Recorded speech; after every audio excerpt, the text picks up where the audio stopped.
During his 50th year reign, there were 4 Aláàfins on the throne as follows. Aláàfin Ládìgbòlù from 1911 to 1944.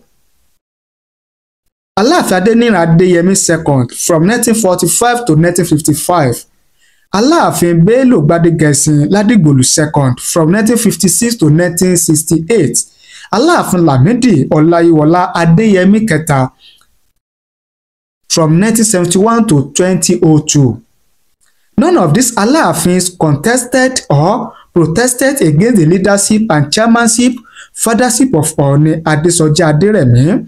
However, in 1976, by which time Ọ̀yọ́ gẹ́gẹ́ bí ọ̀rọ̀ ẹnìkan nìyẹn. Ẹlòmíì ní correction. 1. Ọọ̀ni is not the father of Aláàfin. 2. Where is it written or in oral history that Aláàfin must visit Ọọ̀ni after coronation? 3. There is no law that says Aláàfin must visit Ọọ̀ni. 4. Whether Aláàfin visits Ọọ̀ni or not, it has no effect on Aláàfin's reign or Ọọ̀ni's reign. Ẹlòmíì ní, I think everyone saw what Ọbásanjọ́ said when Aláàfin visited him. He said, gẹ́gẹ́ bí wọ́n sì fi ṣọwọ́ sí wa. Ẹnìkan ní, yes, the man is right. Let Aláàfin put himself to Ọọ̀ni's shoes and feel the pains by himself. Someone that you have not met before. You have never talked or argued on any issue before.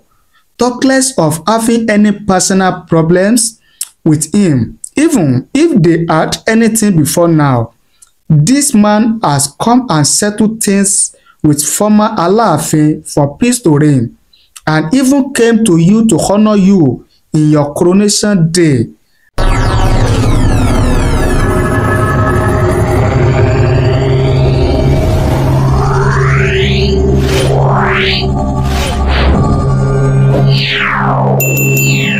Kí gbogbo ẹ̀yin lólùfẹ́ wa tẹ́ ń wò wá tẹ̀lé ń gbọ́ wa káàkiri àgbáláyé lórí ìkànnì wa ìkànnì yín Otasansan TV. Ojú tẹ́ fi ń wò wá kò ní fọ́, etí tẹ́ fi ń gbọ́ wa kò ní di láṣẹ Èdùmàrè. Ìbànújẹ́ ó kéré ni, ó tóbi ni kò ní jẹ́pin wa lágbára àtẹ̀dá. Àwọn àgbà wọn mọ̀ ní ìkọ́ kìí kọ́bálá, ìtàkùn kìí kéjò lẹ́sẹ̀, àyún lọ àyún bọ̀ lọ́wọ́ yẹnu, fíní ládìẹ tó kù ẹ̀ máa bọ̀, ebi kìí pè kánú ọwọ́ dalẹ̀. Àwa àti yín á máa lọ re, á máa bọ̀ re, àwọn ajogun wọn ò ní lágbára lórí ayé wa. Ohun tí a fẹ́ gbéyẹ̀wò lórí ètò lénìí ó tó 2 sí 3 tí a jọ yànnàná, tá a jọ ṣàlàyé, tí a jọ ṣe àtúpalẹ̀ rẹ̀, tá a sì mú èrò àti ìwòye àwọn èèyàn, ohun tí wọ́n ń wí, ohun tí wọ́n ń sọ, tí a sì mú wá fún yín lẹ́yìn náà gbọ́. Àkọ́kọ́ ó ní ètò kan tí a gbé jáde léyìí tí mo ṣe ní jẹta àbí jẹrin kọ́ yẹn lórí ìkànnì yìí, níbi tí bàbá kan láti òkè òkun ṣùgbọ́n tí wọ́n jẹ́ ọmọ ilẹ̀ Yorùbá, wọ́n fi èrò àti ìwòye tí wọ́n hàn bí àwọn èèyàn ṣe ń sọ wípé ó yẹ kí kábíyèsí ikú bàbá yèyé Aláàfin tìlú Ọ̀yọ́, kí bàbá ti lọ kí kábíyèsí Jìgbìnìbí àti Àkún Ọlọ́fin Àdìmúlà, ò súnmọ́ sílẹ̀ súnmọ́ sẹ́ni. Kábíyèsí ọba Adéyẹyè ẹni ìtàn Babátúndé Ògúnwùsì Ọ̀jájá kejì Ọọ̀ni tilẹ̀ Ifẹ̀, ó yẹ kí Aláàfin ti lọ kí wọn ní ààfin nílé Ifẹ̀ lẹ́yìn ayẹyẹ ìwúyè àti ìgbádé tí Aláàfin ṣe. tó sì jẹ́ pé kábíyèsí Ọọ̀ni tilẹ̀ Ifẹ̀ náà wà níbẹ̀ níbi ayẹyẹ yẹn. ṣùgbọ́n bàbá tí mo mú ìwòye àti èrò tiwọn tí mo mú wá fún yín tẹ́ ẹ gbọ́ lórí program tí mò ń sọ yẹn, ọ̀pọ̀lọpọ̀ àwọn èèyàn òun náà ni wọ́n tún ti wá fi èrò àti ìwòye tiwọn náà ti fi ṣọwọ́ sí wa. kí ganu tí bàbá yẹn sọ, bàbá yẹn ní gẹ́gẹ́ bí ìwòye àti èrò tiwọn kí a mọ̀ kàn tiẹ̀ dábàá ká mọ̀ gbà nímọ̀ràn pé kí kábíyèsí Aláàfin tìlú Ọ̀yọ́ kí wọ́n lọ kí Ọọ̀ni tilẹ̀ Ifẹ̀ nílùú Ilé Ifẹ̀, pé ká mọ̀ dá lábàá ká mọ̀ gbà lérò lára. a bá fẹ́ kí Aláàfin lọ kí Ọọ̀ni nílé, pé kó má jẹ́ lọ́wọ́lọ́wọ́ yìí, kó má jẹ́ lásìkò yìí rárá tí nǹkan gbóná láàrin àwọn ìlú méjèèjì. torí pé bí Aláàfin kábíyèsí kú bàbá yèyé Aláàfin Abímbọ́lá Akeem Ọwọ́adé bí wọ́n ṣe ń lọ káàkiri ọ̀dọ̀ àwọn ọba tí wọ́n ń kó àwọn èèyàn àwọn èrò lẹ́yìn yẹn tí wọ́n ń pariwo olórí aládé ti dé o, olórí aládé ilẹ̀ Yorùbá ti dé o, wípé tí wọ́n bá sì gbìyànjú tí wọ́n bá lọ kí kábíyèsí Ọọ̀ni Ifẹ̀ nílé tí wọ́n bá sì ń pariwo olórí aládé ti dé o, ọba àkọ́kọ́ ti dé nílẹ̀ Yorùbá o, pé kò ní wọ̀, torí pé àwọn ọmọ Ilé Ifẹ̀ wọn ò ní wòran, wọn ò ní gbọ́ kí wọ́n máa pariwo lẹ́yìn Aláàfin pé ọba ilẹ̀ Yorùbá àkọ́kọ́, ọba ilẹ̀ Yorùbá ti dé o, ọba ilẹ̀ Yorùbá àkọ́kọ́ ti dé o, nǹkan pé wọn ò ní gbà, pé ó sì lè fàjà, ó lè fa wuyewuye, ó lè fa gbọ́nmi sí omi òtó, kódà ó lè fa tí àwọn èèyàn máa kojú ara wọn. pé àwa sì rèé lórí ìkànnì wa à ń pariwo ìfẹ́, à ń sọ pé a fẹ́ kí ìfẹ́ wà, kí ìrẹ́pọ̀ wà, kí ìṣọ̀kan wà láàrin àwọn ọba méjèèjì. ṣùgbọ́n tí irú ẹ̀ bá ṣẹlẹ̀ pé ìfẹ́ tá à ń pariwo yẹn, ìṣọ̀kan tá à ń pariwo ńlẹ̀ Yorùbá yẹn, pé nǹkan míì ò ní yóò ṣúyọ. àwọn èèyàn wò ó, àwọn èèyàn gbọ́ prógrámù yẹn, kí làwọn èèyàn wí, kí làwọn èèyàn ń sọ. ó lágbára. a mú wá fún yín tẹ́ gbọ́. àkọ́kọ́ nìyẹn.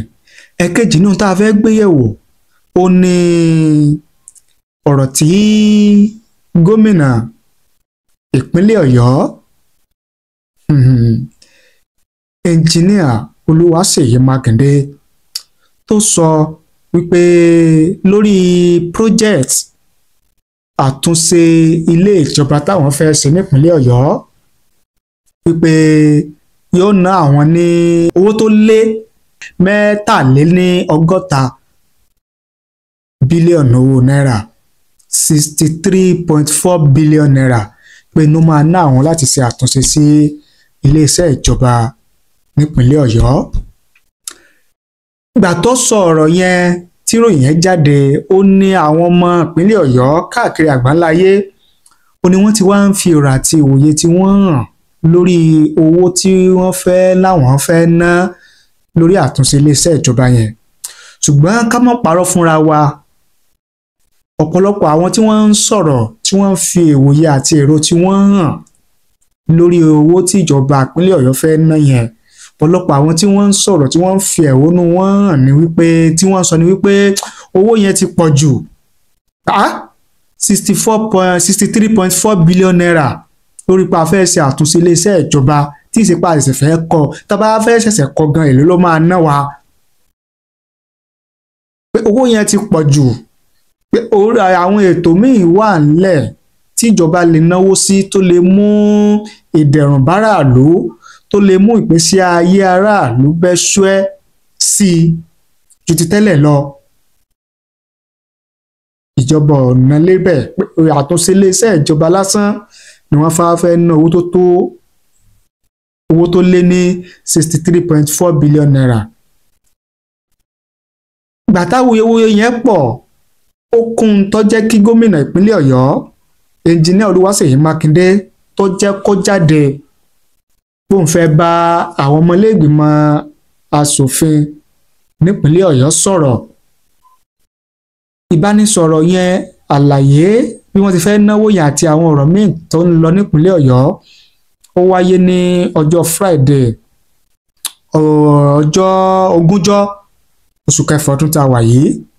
Ṣùgbọ́n nínú ìbánisọ̀rọ̀ yẹn, nínú àlàyé yẹn bí wọ́n ti fẹ́ náwó yẹn, ó ní gómìnà ti sọ wípé tó jẹ́ kówó yẹn pọ̀ tó bá yẹn ni pé bí dọ́là ṣe gbówó lérí, exchange rate pàṣípààrọ̀ owó dọ́là sí náírà, náírà sí dọ́là bó ṣe rí lásìkò yìí iná jẹ́ kí owó táwọn fẹ́ ná kó tó bá yẹn, àti pé nǹkan táwọn fẹ́ lò, àwọn èròjà táwọn fẹ́ lò páwọn èròjà tí ó jẹ́ ojúlówó ni, tí ì ṣe gbàrọ̀gùdù, tí ì ṣe àwọn èròjà tó jẹ́ pé láàrin ọdún péréte yóò tún ti máa yìnrìn, yóò ti máa bàjẹ́, wọ́n tún ti máa gbèrò láti máa náwó míì sí, pé àwọn nǹkan táwọn fẹ́ lò, àwọn nǹkan tí ó lálòpẹ́, tí ó jẹ́ kánrin kése, tí ó jẹ́ pé ẹni tó bá débẹ̀ gan-an yóò kàn sára pé ní nǹkan táwọn fẹ́ lò, bí ló jẹ́ kó owó yẹn wọ́n tó bá yẹn.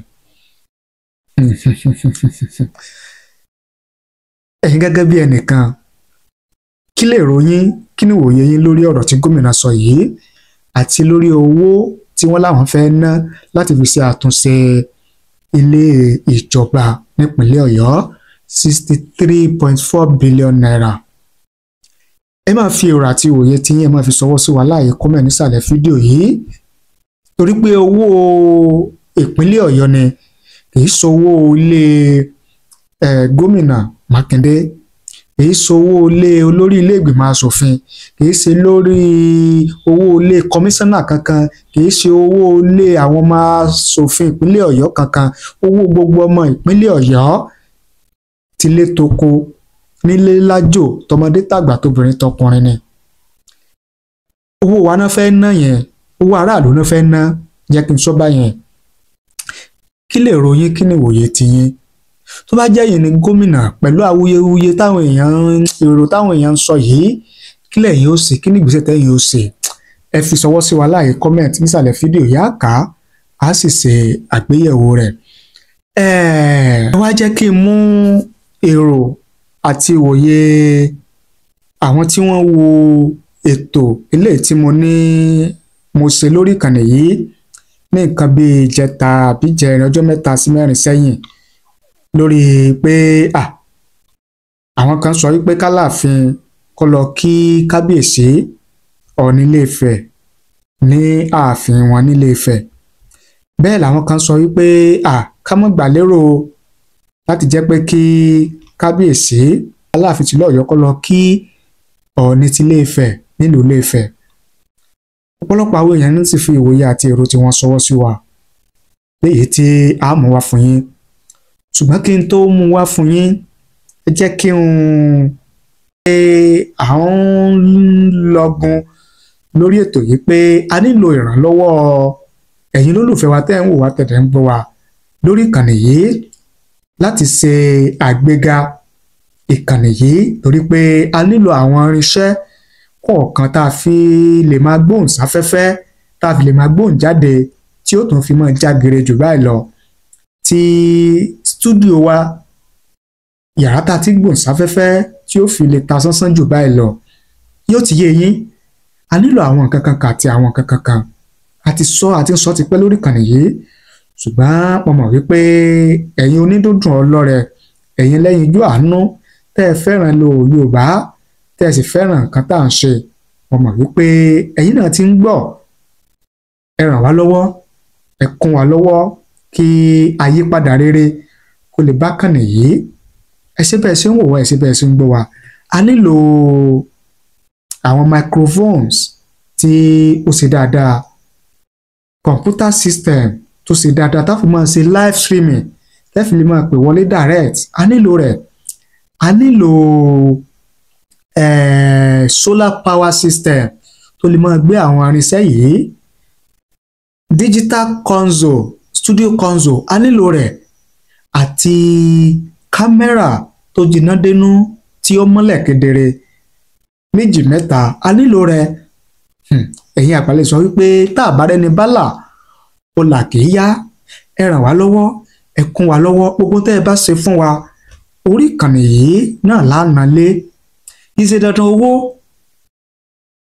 ẹ lè, tó bá jẹ́ pé ẹ lè pèsè àwọn nǹkan yìí, ẹ lè pèsè ẹ̀ fún wa, ẹ lè gbé ránṣẹ́ sí wa, ẹ sì lè pè wá ká wá gbà fúnra wa. Ìṣe dandan kẹ́ ẹ gbówó lé wa lọ́wọ́ bó ṣe àwọn nǹkan tá a dárúkọ yìí lẹ́yìn wò wípé ẹ lágbára láti rà fún wa, ẹ pè wá, á wà á, bẹ́ẹ̀ sì fẹ́ gbé fún wa ní bẹ́ẹ̀ fẹ́ gbé ránṣẹ́ ni, á wà á, àbí á gbà á tí yóò sì di lílò lórí ìkànnì yìí. Tó bá sì jẹ́ pé owó cash lẹ́yìn náà fẹ́ fi ṣọwọ́ sí wa, mo fẹ́ fi dá yín lójú pé gbogbo ọwọ́ tẹ́ ẹ bá nà sí wa, owó tẹ́ ẹ bá fún wa lórí ìkànnì yìí, orí ìkànnì yìí náà lánàá lé lórí, tẹ́yìn náà ó sì rí ìyípadà láìpẹ́ láì jìnnà. Ẹ ṣé o, àdúpẹ́ àmọrírì yín. Tẹ́yìn bá fẹ́ nawọ́ sí wa, account number òun náà lẹ ti ń wò lójú móhùnmáwòrán yín yẹn. Ó sì jẹ́ pé ẹ fẹ́ pè wá ní ẹ̀rọ ìbánisọ̀rọ̀ tẹ́ fi pè wá, òun náà ni ẹ ti ń wò yẹn. Ẹ ṣé àdúpẹ́ o. A fẹ́ kí ìkànnì yìí kó tún lọ sí ìpele tó tún ga jù báyìí lọ. Ẹ má gbàgbé mo sọ fún yín pé kì í ṣe bá a ṣe bẹ̀rẹ̀ rèé.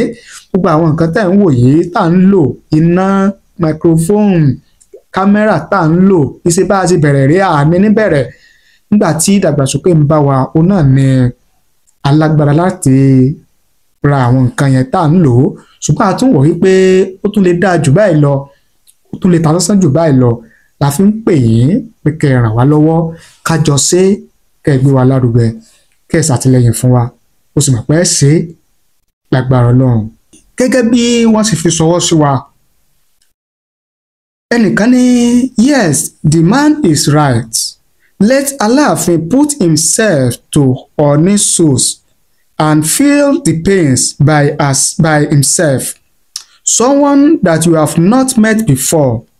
You have never talked or argued on any issue before, talk less of having any personal problems with him. Even if they had anything before now, this man has come and settled things with former Aláàfin for peace to reign, and even came to you to honor you in your coronation day. And Aláàfin, his wife, and maybe governor's wife was just seated and looking at him. Even the wife cannot stand and say, Kábíyèsí, who does that?